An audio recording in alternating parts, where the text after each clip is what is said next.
What is a materialized view and how is it different from a regular view? How can a materialized view help with query performance? And what are the best ways of using a materialized view? If you want to know the answer to these questions, let's dive in together.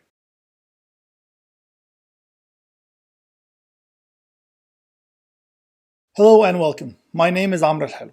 In the previous video, we talked about regular views or just views, and we explained that these are database objects that are basically a named query. So it's a query that we give a name to it. This is stored in the database, the view definition, and then we can use that view as part of larger queries. And what happens every time we use it is that basically that definition query gets executed and the results of that are returned. So the view acts basically as if it's a virtual table that we can read from, except that this virtual table is the result of a query. This helps with query readability because it makes the main query that uses the view simpler.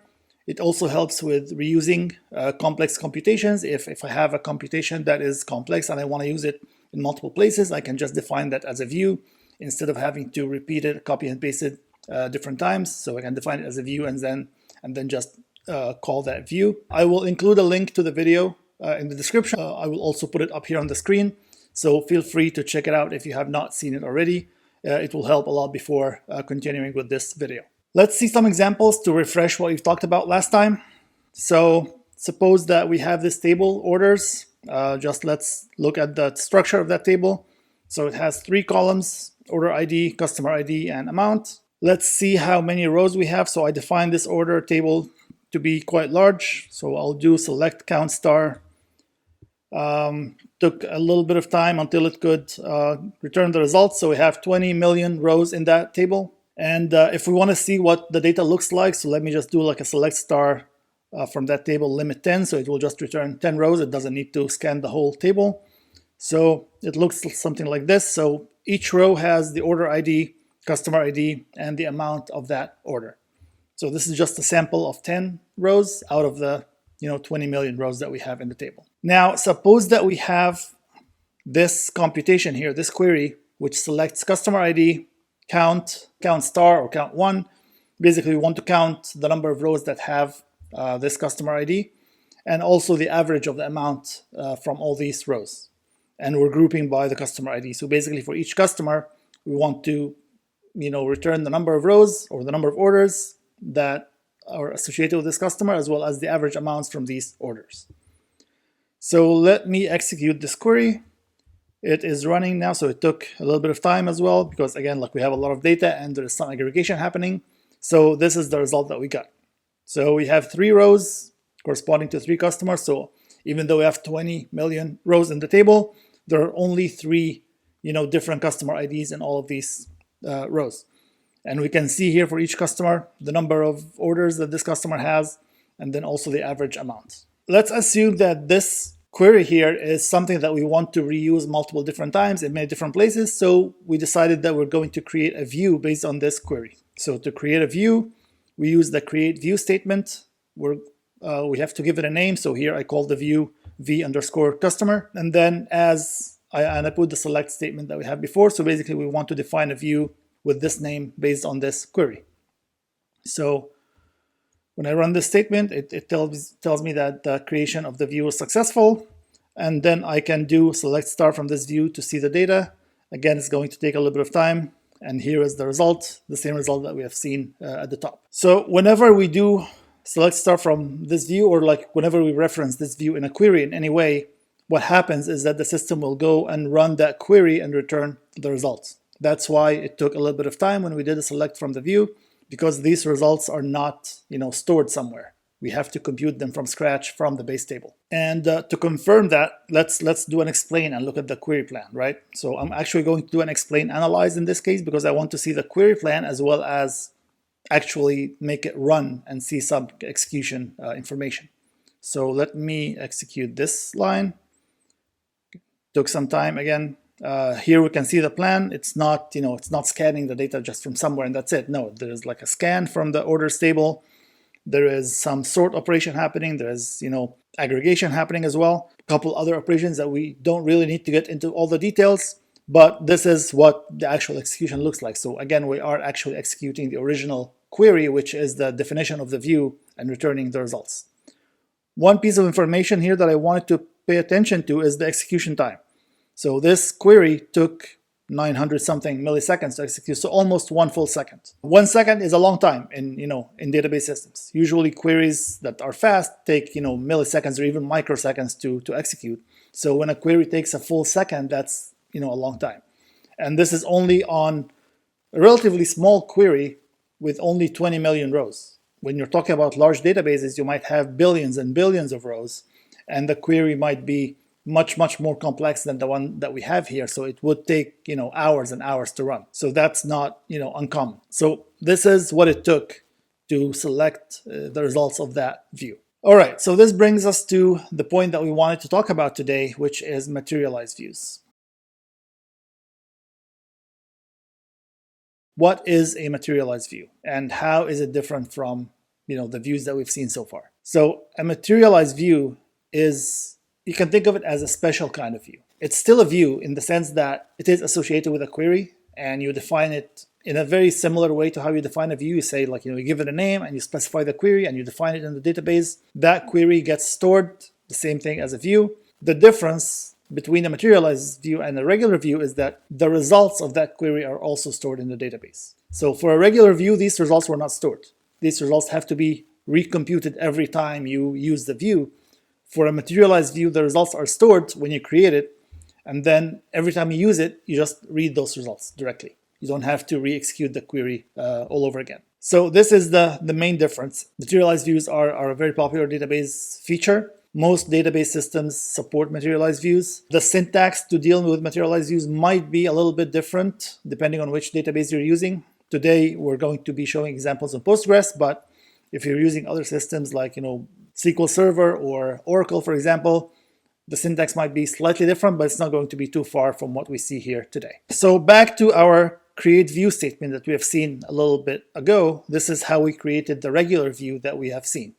So if I want to create a materialized view instead of a regular view, I have to change this to something like this. So now I say create materialized view, and then the rest of the statement is pretty much similar. Again, you specify a name and you specify the query. So here I called it MV_customer. So MV stands for materialized view. So now we have a regular view, which is vCustomer, and we have a materialized view, MV_customer. Actually, I haven't actually executed this statement yet.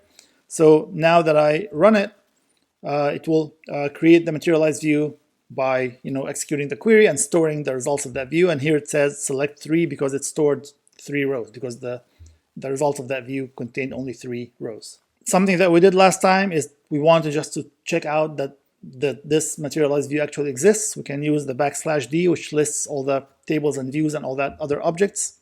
So here we will see 3 objects that we have. We have the orders table, we have the v_customer view, and we have the mv_customer materialized view. So this is the last one that we created, and as you can see in the type column, each of them has a different type based on what it is. We can also see some additional information from the catalog about it. Last time we looked at pg_views, which has all the information about the views defined in the database. We also have pg_mat views, which has all the information about materialized views in the database. So if we run a query like this, basically we're asking to get all the information about this particular materialized view, and the information will look like this. So we have schema name, materialized view name, materialized view owner, table space. We didn't specify a table space here. Has indexes is set to false because we didn't define any indexes on this materialized views, which is something that you actually can do. Is populated here is true because this materialized view has data. There might be some options when you create the materialized view to not populate it with data right away. So this is why it says populated here is true. And then you have also the definition of the view at the end, which is the query that we use to define the materialized view. So this is the stuff or the data that is stored about the view. Now let's see the actual results of the view. So we can do select star from mv_customer, and it outputs the results right away. It didn't take any time at all because this result is actually already stored as in this format. So we didn't have to rerun the query at all this time. To compare again between the regular view and the materialized view, let's redo that explain analyze that we did. This is again with the regular view. Again, it took about a second to execute, And this is all the operations that we have seen before. This is for v underscore customer. This is the regular view. Now let's do the same thing for the materialized view for mv underscore customer. And this is what we got now, just a scan. It doesn't do any aggregation or anything. It only scans basically the data that's already stored in mv customer. So just scanning the output of that view. And as we can see, the execution time is very different between the two. The first one took about a second. The materialized view took less than a millisecond. In fact, it took about 70 microseconds in this case. So you can see the difference between using a materialized view and using a regular view in terms of the speed of execution, because the first one had to, scan the orders table, the original table, and then, do all the computations and aggregation and all that. So obviously that takes a lot of time.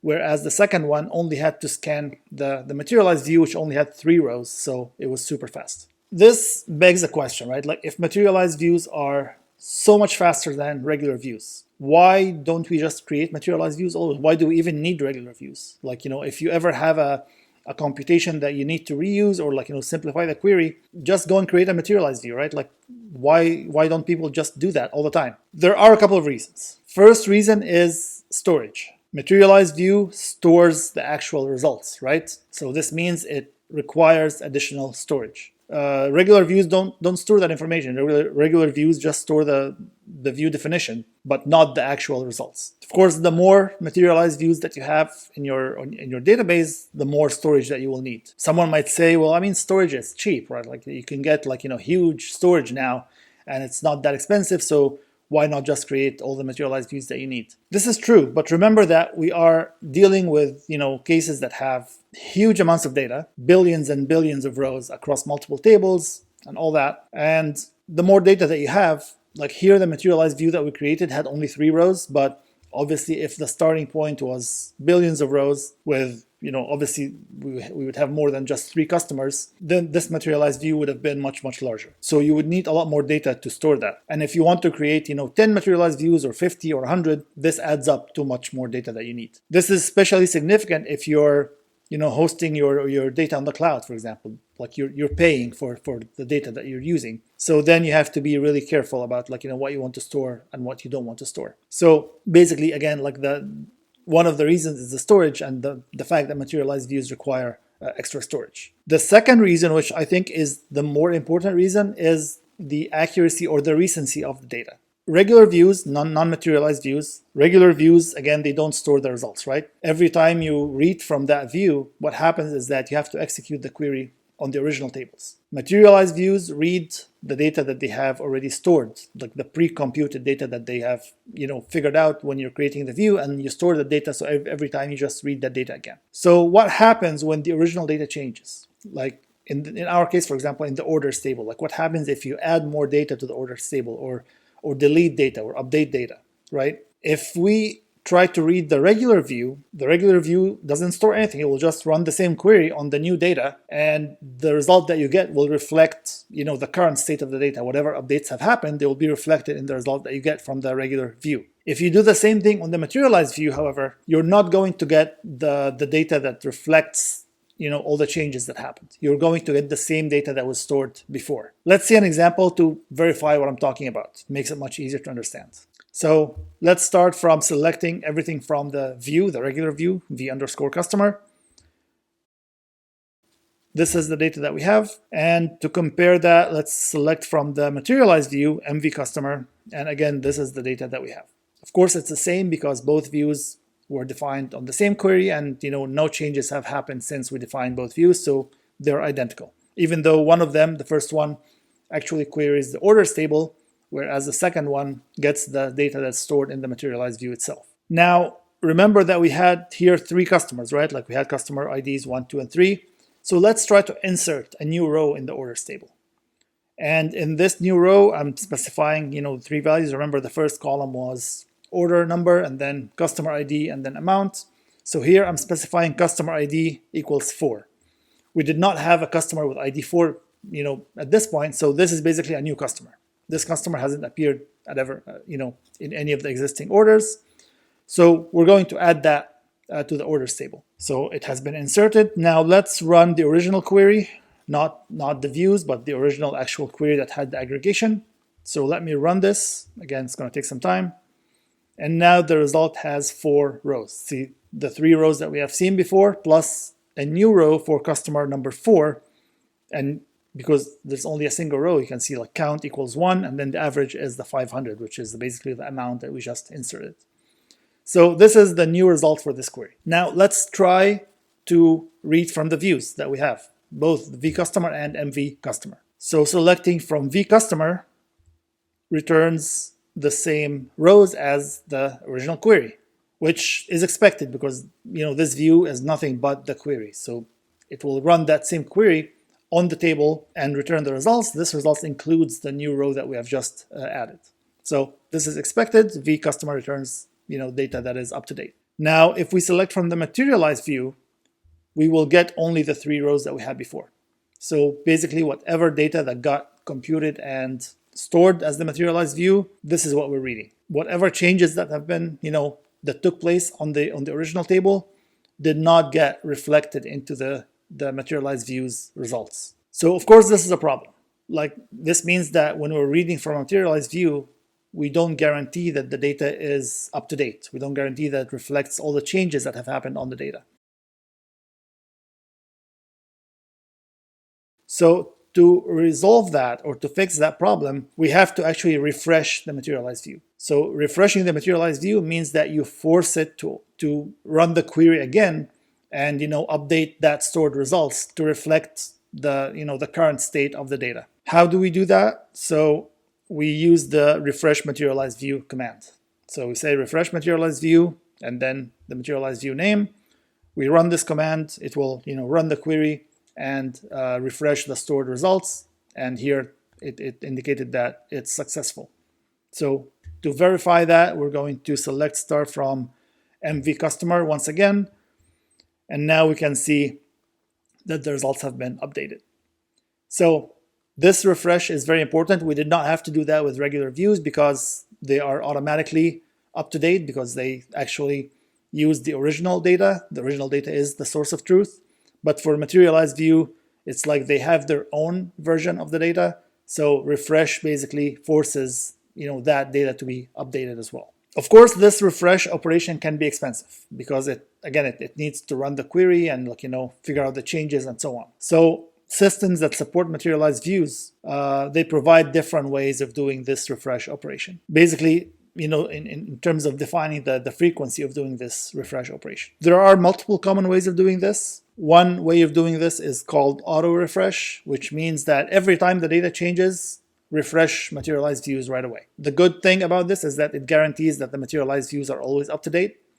Whenever there are changes, it runs that refresh command or refresh tool, which forces the materialized views to run their query again and update their copy or their results. However, the downside is that this is obviously expensive.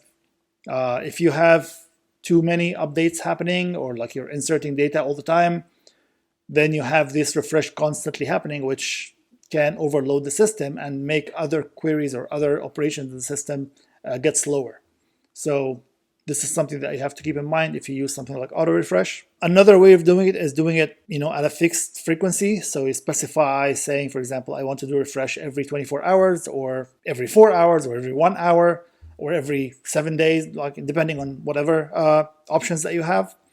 So basically, you have a fixed time interval, and the refresh runs only once per interval. The good thing about this is that very simple to implement. This can be defined in the database system if the refresh command has that option, or you can also define that on top of the database, as a cron job or something like that runs every time interval that you specify. So it's relatively easy to do that. The trick is to figure out the right frequency, depending on how much you expect the data to change. How often are updates or inserts or deletes happening? If you do it too often, then it becomes too expensive, becomes almost like the auto refresh. If you do it not often enough, then you risk the data running out of date. So trying to figure out that right frequency can be tricky, but it's a trade-off. Another way of doing this is using variable frequency. Basically, instead of specifying the time period, you could specify some other triggers, the number of data changes, for example, how many rows have been updated. So you can say every 10 rows updated, or obviously 10 is too low, but like you could say every 100 or 1,000 rows updated, run refresh, or certain number of data writes, for example, stuff like that.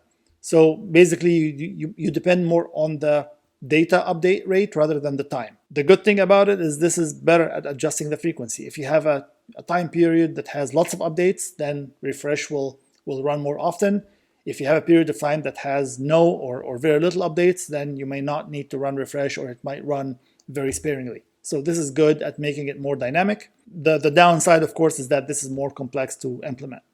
And because you have to watch for data updates and all that and keep track of how much data has been updated and so on. So this is more complex than just specifying a fixed time interval. So these are some of the ways in which some systems do refresh. And of course, you can do it also on demand. If you decide to call the refresh command at any point, you can also do that.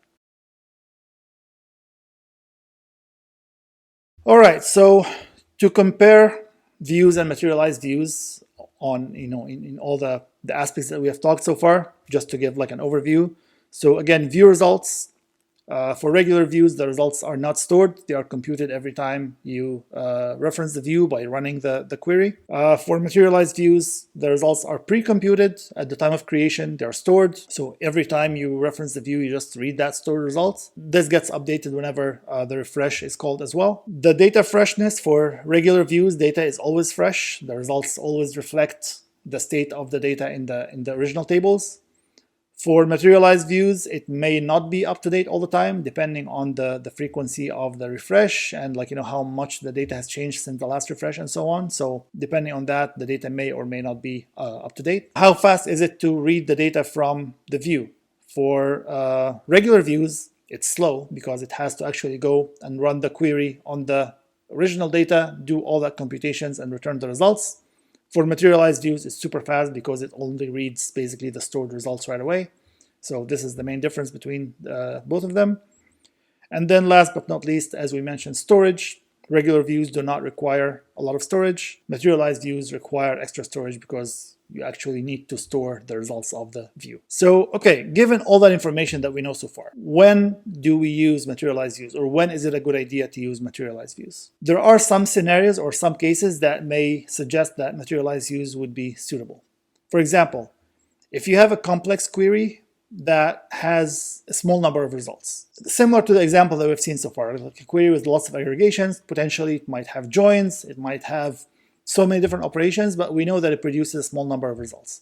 This might indicate that this is a good candidate to use as a materialized view because you save on running all this computation, all this like every time, because every time you reference it, you're not going to run that query, you're just going to read the results. So you save all the amount of time that you would have spent on running that query over and over again. Also, because it's a small result set, this means that you don't need a lot of storage for it because it's small, like maybe 3, 5, 10 rows, whatever it is. The amount of storage is very limited. And also the speed in which you're going to read the data from the materialized view is super fast because you have a very small number of rows that you're reading. So returning those rows will be super fast from the materialized view. So if you have something like that, this is a good candidate for a materialized view. Also, if your data is read-only or very few updates are expected to happen on the data, this is a good candidate for materialized views. Again, because you're not going to need refreshing very often. So most of the time, if you query the materialized views, 99% chance that you're going to get accurate data. And then finally, if you don't care if the results are slightly out of date, again, because we have to do refreshes, so between each 2 successive refresh, the results might be slightly outdated. What scenarios would that happen? Is there any actual scenario where you don't care if the results are out of date? Yeah, there are. For example, let's say you're building a social media application, right? And one of the queries that you have returns the number of likes for a given post or a given picture or something. You don't really need those number of likes to be super exact and super up to date, right? If let's say 2 people have liked that post since the last refresh, then the number of likes that you're seeing is missing 2. Whatever it is, it's not something that's super crucial. It will get, updated eventually, but in the meantime, it doesn't really matter if it's not, that accurate. So if your application or your query belongs to this category, along with the two, previous criteria as well, then this might be a good candidate to store as a materialized view. All right, so to summarize everything that we talked about today. Again, today we were talking about materialized views and the difference between those and the regular views that we've talked about in the past. Materialized views is a special case of views. We still need to give it a name. We still need to store the query that defines the view. But for materialized views, we also store the results of that view. And then every time we query the view, we don't need to execute the query, we just read those stored results. Of course, this carries the risk of this stored result getting out of date if there are too many data updates on the original tables. So we have to do a refresh and we have to figure out what's the right refresh frequency. But the upside is that this becomes much faster to read from a materialized view than it is to read from a regular view, because we only read those stored results instead of having to recompute them using the query from the beginning. I hope this video clarified what materialized views are and the differences between them and regular views. If there are any questions or anything that needs to be clarified, please let me know in the comments. If you like the video, please hit the like button. Also, please subscribe to the channel if you have not already. And with that, thank you so much for watching, and I will see you in the next video.